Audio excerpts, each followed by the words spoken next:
ایک عورت پیر صاحب کے پاس گئی اور کہا کہ پیر صاحب مجھے کوئی ایسا تعویذ دیں کہ میرا شوہر میری ہر بات مانے، جو بھی میں کہوں وہ میرے تابع ہو جائے۔ پیر صاحب بھی دور اندیش انسان تھے، انہوں نے اس عورت کی بات غور سے سنی اور کہا کہ یہ عمل تو شیر کی گردن کے بال پر ہوگا، اور وہ بال بھی آپ خود شیر کی گردن سے اکھاڑ کر لائیں گی، تب اس کا اثر ہوگا، ورنہ کوئی فائدہ نہیں۔ وہ عورت بہت پریشان ہو گئی اور مایوس ہو کر واپس آ گئی اور اپنی سہیلیوں کو بتایا۔ ایک سہیلی نے مشورہ دیا کہ کام تو مشکل ہے مگر ناممکن نہیں ہے، تم ایسا کرو کہ روزانہ 5 کلو گوشت لے کر جنگل جایا کرو اور جہاں شیر آتا ہے وہاں ڈال کر چھپ جاؤ، کچھ عرصے کے بعد شیر کے سامنے جا کر ڈالو، وہ گوشت کا عادی ہو جائے گا، تم اس کے قریب جا کر گوشت ڈالنا شروع کر دینا اور اس کی گردن پر پیار سے ہاتھ پھیرنا شروع کر دینا، اور جب شیر تم سے مانوس ہو جائے تو گردن سے بال اکھاڑ لینا۔ اس عورت کو بات پسند آئی، دوسرے دن ہی اس نے گوشت لیا اور جنگل گئی اور گوشت ڈال کر چھپ گئی۔ شیر آیا،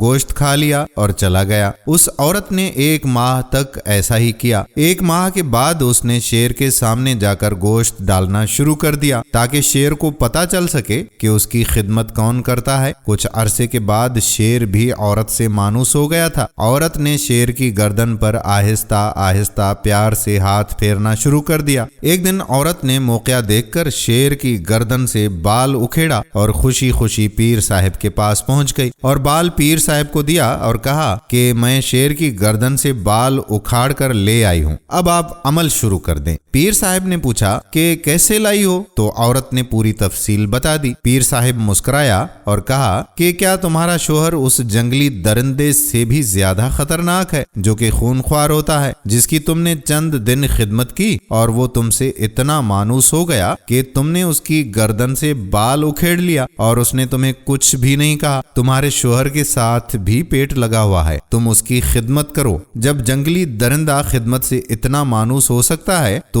ایک باشعور انسان بھی آپ کے تابع ہو سکتا ہے۔ دوستو، یہ حقیقت ہے کہ ہماری بہنیں اگر اپنے شوہر کی خدمت کریں تو یقینی طور پر ان کا شوہر بھی ان کے قابو میں آ جائے گا، لیکن جعلی پیروں کے پاس جا کر ہماری بہنیں ایسے کارنامے سر انجام دیتی ہیں کہ اللہ کی پناہ۔ دوستو، امید کرتے ہیں کہ یہ ویڈیو آپ کو پسند ضرور آئی ہوگی اور کم سے کم ہماری بھابھیوں کے ساتھ تو اس ویڈیو کو شیئر کر دیں۔ آنے والی ویڈیو تک اپنے میزبان قادر بخش کلہوڑو کو اجازت دیجیے۔ اللہ حافظ۔